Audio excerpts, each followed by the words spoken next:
Today, we're going to be talking about Ryan Tracy from Locked On NFL Draft and his thoughts on 3 Florida Gators in the NFL Draft. Then we'll be joined by John Garcia, Sports Illustrated's Director of Football Recruiting and Locked On's Recruiting Insider, where we're going to talk about 3 Florida Gators recruits, and then we'll wrap up with me talking about those recruits and how they fit in with the Florida Gators team, only here on Locked On Gators. You are Locked On Gators, your daily podcast on the Florida Gators. Part of the Locked On Podcast Network, your team every day.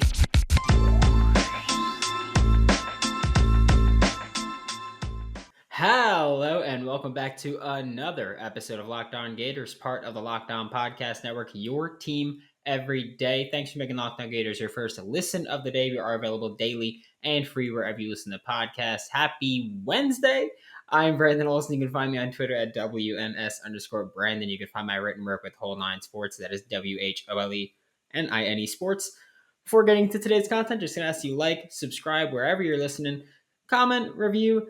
Let me know what you think of the show. Let me know how I can make it better. I'm exhausted. Draft week is something else around here. And speaking of draft week, Ryan Tracy of Locked On NFL Draft, he couldn't be here today because he's currently traveling to Dallas for the Locked On NFL Draft show, which is going to be awesome. It's going to be live all 3 days. I will also be going live all 3 days with Whole Nine Sports and RD Media, which is going to be awesome. We did it last year. It's going to be sick. But talking about Ryan Tracy and his thoughts on Florida Gators, I asked him for just 3. I was like, give me the big 3 and what you think of them briefly, and then I'll elaborate with it. And we got Kaiir Elam, top of the second round is where he thinks Kaiir Elam belongs to go. And that's something that we've been hearing quite a bit of. I wouldn't hate it because I do know that the New York Giants are interested in him, and I am a New York Giants fan. Not sure if they want to take another Gators skill position player because Kadarius Toney and all that drama, which didn't even want to talk about, so not gonna. But Kaiir Elam, he would be a fantastic fit for that Wink Martindale defense. You talk about someone who's aggressive and flying to the ball, that's going to be Kaiir Elam. I am a little worried that the Giants kind of old school culture, they wouldn't be super interested in him, but you could also look at, there's obviously a ton of teams in the draft. There's going to be probably some trade backs. We know that the Jaguars are considering trading up from 33. So maybe they're going to be going a little bit earlier. Maybe we see a team like the Chiefs trade back a little bit, the Cardinals, maybe the Titans. There's a lot of possibilities here. But you could also look at that beginning of that second round. You've got the Detroit Lions could use some secondary help. The Jets could definitely use some secondary help, but I'm not sure that they're really going to be super interested in a guy like Kaiir Elam. I just think that they don't value corner that early. The Giants, like I just mentioned, the Texans are going to be looking for secondary help, then the Jets again, and the Chicago Bears, who are always looking for corner help. We've talked about Jalen Johnson kind of maybe being a comparison for Kaiir Elam, and Jalen Johnson has found a ton of success in Chicago. I've said I think that Kaiir Elam is a first-round corner. I think he's a first-round player. I think he's just got all the tools that you would want from him. But Ryan Tracy, I'm not going to kill you for top of the second round. What I might kill you for, though, is Zachary Carter is the next player we're talking about. He is Zachary Carter in the 5th round. That was a notable thing for me because I think that's incredibly low. It could be me being higher, but again, like I've said, I'm always high on players that have great positional versatility and can play multiple spots in the defensive front. And the NFL could be lower, and maybe Ryan's saying, you know what? That's where he's going to go. But I hate that. I think Zachary Carter, if you get him on day 3, anywhere on day 3, I think that's a fantastic value. We've spoken about this so many times. He is a powerful rusher. He's a versatile defensive lineman who's not a liability in the run game. It's not his strength, but he's not a liability at all. He's still a solid run defender. So you add a guy who can play situationally, the 1 tech. He could play rotationally, the 3 tech, rotationally, the 5 tech. And if you don't know the techs, 1 tech is in the middle, kind of. And then 3 tech is a little further out wide on the defensive line, and 5 tech's a little further out wide. Just going to simplify it with that. So he could play multiple spots along your defensive line. You traditionally know them as your D tackle, your DN. He could play multiple spots there. He's probably going to add a little bit of weight. But he's also he's light right now. I think we could all acknowledge that. but he's also rocked up. Like he has very little fat on him. He's probably going to add some weight, especially to that waist. They're probably going to try to bulk him up a little bit there, maybe play him more as the interior.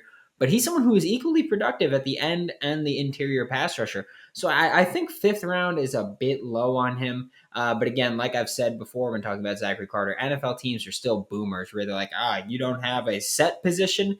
Then no, which I hate. And then Damien Pierce is someone that I didn't ask for a specific spot with Damien Pierce when I spoke with Ryan. I was like, you know what? Where do you have him in your rankings? And I don't even want to talk about where he has him in his rankings. I want to talk about where he doesn't have him in his rankings. Ryan Tracy of Locked On NFL Draft, you can go fight him about this.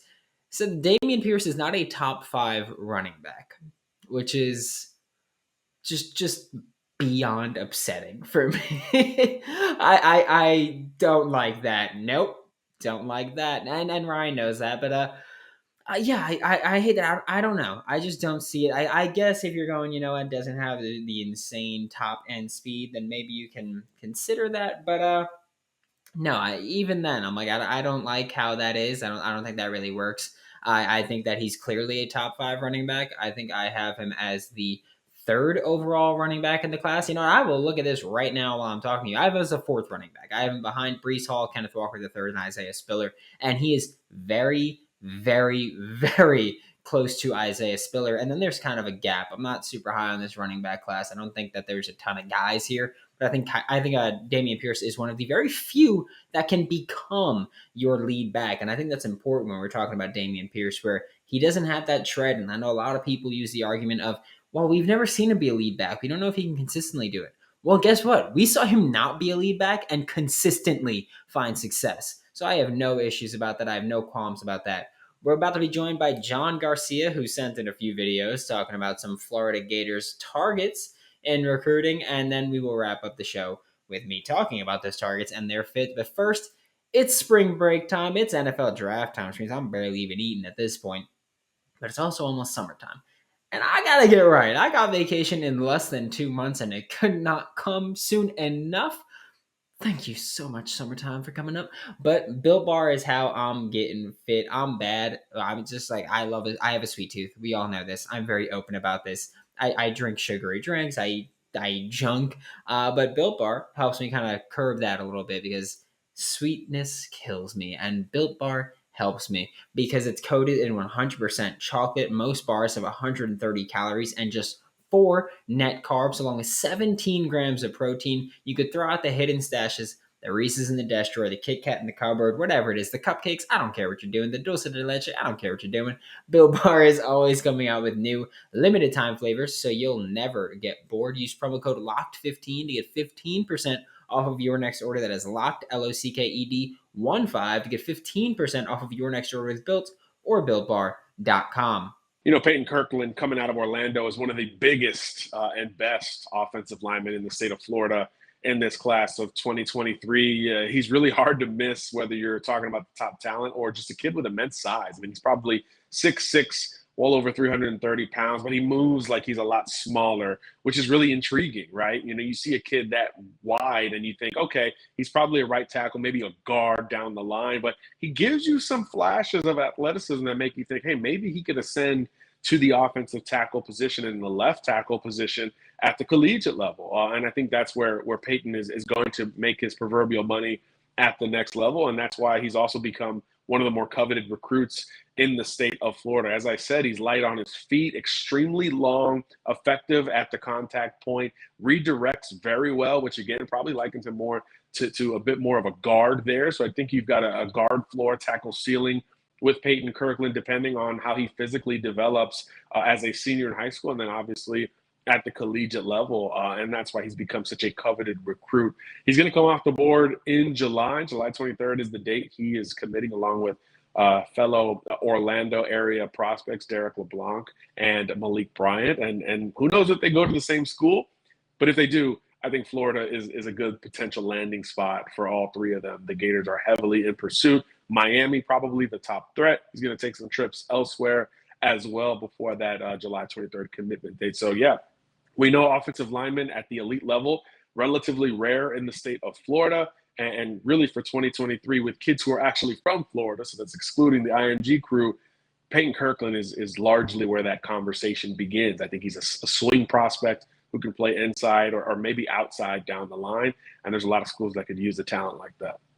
AJ Harris going to play a senior season at Central Phoenix City High School, just over the state line in the state of Alabama. This is as technically sound a corner as you're going to get in this class of 2023, but he's got great size and speed to go along with it. 6', 6'1" or so, 190 pounds, very much college ready in terms of his physical ability. I think we're going to see him compete on a national stage going into his senior season, and then he'll be a focal point of one of the best high school football teams in the state of Alabama. But I just love where AJ is from a comfort standpoint. And when you talk about cornerback prospects, you've got to be comfortable. You think of a Kaiir Elam, right? This is Gators podcast. Think of Kaiir Elam. No panic in this kid's game. Extremely comfortable in coverage, can stay on a low plane in and out of his breaks, flexible and fluid with his hips down the field, and he can run at the end of the day, which is still quite necessary at the cornerback position. A lot of those same traits transfer into a guy like an AJ Harris. Very good ball skills on top of that, maybe even a little longer than Kaiir at the same stage in high school, with room still to grow from a height and weight standpoint. So a lot to like about the floor when talking about AJ Harris's game. He's a kid who's competitive. He's ready to compete right at the line of scrimmage, but he can get you down the field as well with, again, great straight line speed, ball tracking ability, and that instinctual feel to not panic when the football is in the air. So naturally, his recruitment has been national, because when you're a big corner that can move and play consistent competitive football, everybody wants you. So Gators are absolutely in the mix here. Ohio State was probably the early favorite. It has since shifted to Georgia. We heard Clemson buzz at one time. Florida holds plenty of buzz as well under Billy Napier and this new coaching staff. So going to be fun to see when AJ wants to shut it down, because if he does it in short order, I think the Gators are in pretty good shape. Tony Mitchell, one of the long-standing recruits in this class, because he committed in the SEC as a true freshman to the Tennessee Vols under Jeremy Pruitt. How long ago does that feel like? At the time, though, already a 6 foot or 6'1" cornerback type. He's continued to grow since that point, and Tony's probably 6'2" or better at this point, probably more comfortable as a safety. He's become incredibly physical downhill, but he still has some of those cornerback traits where he can play in the range department, get up at the apex and make a play on the football. Excellent wide receiver ability as well, which translates over to the secondary considerably, whether it's an understanding of the route tree or playing the ball at the high point. But I think Tony can profile as a balanced safety type, maybe even a nickel at the next level relative to the defense and the type of offense that a school is facing. And that's why he's been coveted since really before his high school career began. And now he's at Thompson High School in Alabama, where they just won another state championship. Tony was a huge part of it and has become more of a leader as an upperclassman as well, which is something you want to see in a potential safety prospect who's getting guys lined up and setting the defense on the back end as well. Extremely coveted kid. It's an Alabama kid, so Bama's in it, Georgia's in it. Florida certainly right in the mix there. Texas A&M has tried to make a run. This is a pure SEC recruiting battle, and this will be one of the most hotly contested in the state of Alabama. So if Florida can dip into that state and make an impact, obviously it means things are looking quite good on the recruiting trail for Billy Napier and company. Tony Mitchell will be one of those battleground recruits that we talk about for a long time, depending on where he ends up.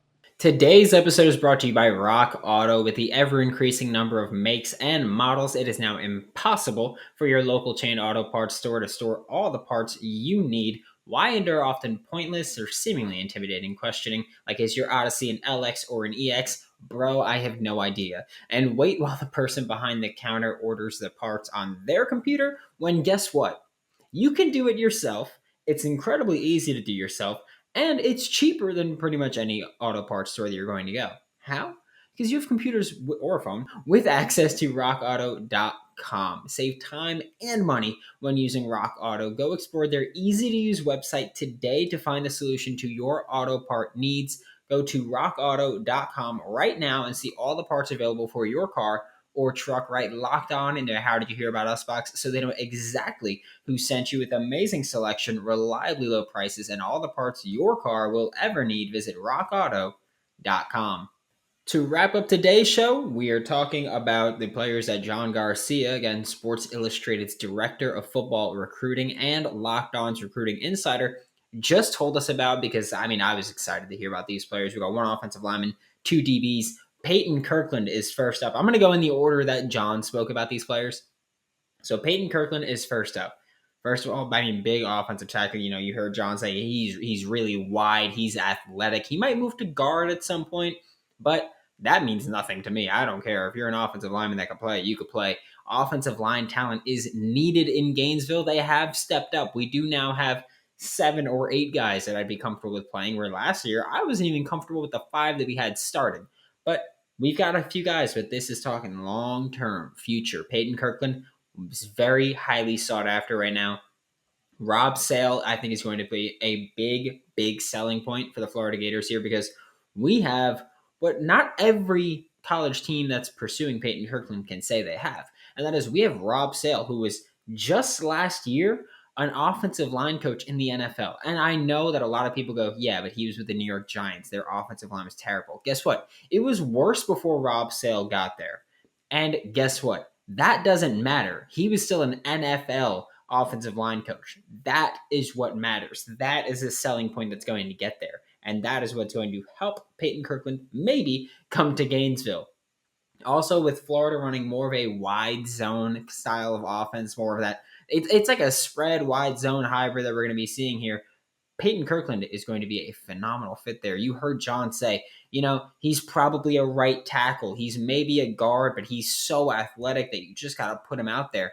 I think when you have Peyton Kirkland and you go wide zone, you want maybe lighter guards. You want maybe lighter tackles who can get out in space and get moving. And I think when we talk about Peyton Kirkland, that's kind of exactly what we're talking about. I'm not saying he's going to be Trent Williams, who is like, an NFL offensive tackle, an elite one at that, and operates in a wide zone, but maybe we talk about him as a Christian Darrisaw type, who's just a mean, nasty, but still very athletic offensive tackle in a wide zone scheme. And Peyton Kirkland could maybe be that for the Florida Gators, whether he's on the right side, left side, I don't care, guard, I don't care what he's playing, as long as he's on the field dominating someone somewhere.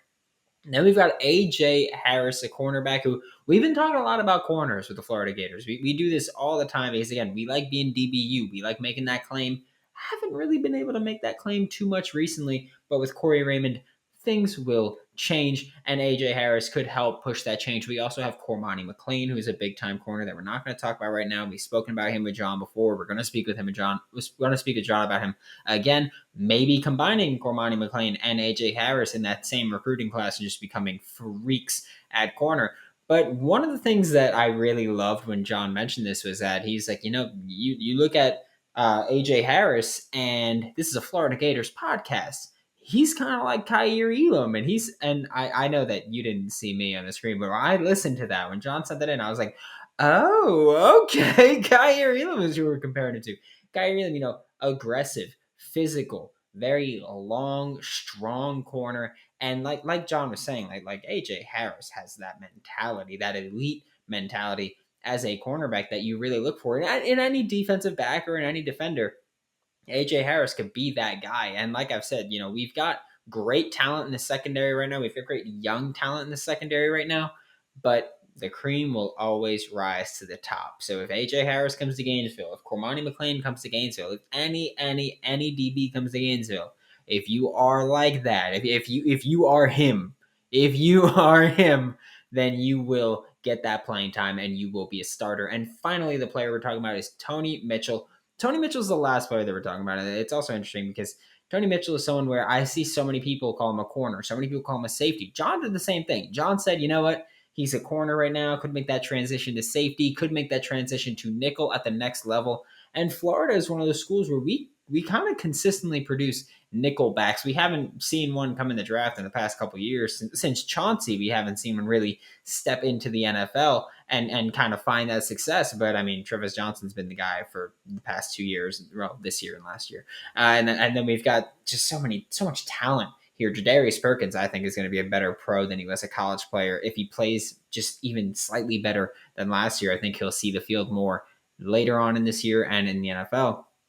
Tony Mitchell offers that positional versatility that we've been kind of, I don't want to say lacking, but we haven't had a guy who could step in at corner, step in at safety, step in at nickel, and not really miss a beat since Chauncey Gardner-Johnson. Chauncey, he didn't play out wide often, but when he did, he still did a solid job. So Chauncey Gardner-Johnson is that guy. Tony Mitchell could be that guy here.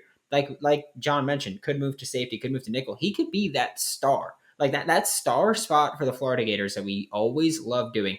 Positional versatility in a defense where versatility is key and you're going to be asking so many players to do so many different things.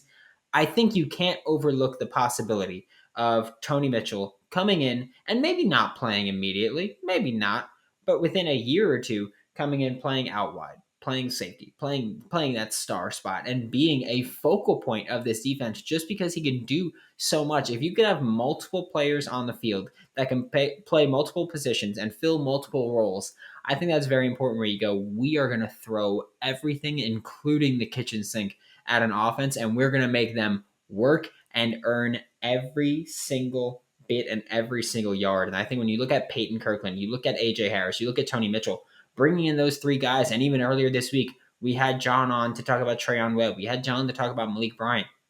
If you even take in 2 or 3 of those 5, that is already an immensely talented top of the class that you've got coming to Gainesville. And, Peyton Kirkland is someone that I do think will be a Florida Gator. I do. I think Cormani McLean will be also. This is me crystal balling it here. But I do think Peyton Kirkland will be a Florida Gator. I think I'm most confident about Peyton Kirkland just because, he seems like the type where Billy Napier, Rob Sale are going to sell the heck out of Gainesville to him, and I don't think it's going to be even that hard to sell him on coming to the Florida Gators. So I'm hoping that he gets here. But again, if you get 2 or 3 of those 5 guys, you're talking about a very successful top of the recruiting class early on, and I think that you can't overlook that potential that you'd be bringing in. Thanks for making Locked On Gators your first listen of the day. We are available daily and free wherever you listen to podcasts. We'll be back tomorrow with more on your Florida Gators. Now make your second listen Locked On NFL Draft. Ryan Tracy and former NFL cornerback Eric Crocker bring the NFL Draft to life every day with insight and analysis on college football prospects and NFL front offices. For Locked On Gators, I'm Brandon Olson. Don't forget to follow me on Twitter at WNS_Brandon. You can find all of my written work with Whole Nine Sports. That is WHOLENINE Sports. And I'll see you all tomorrow.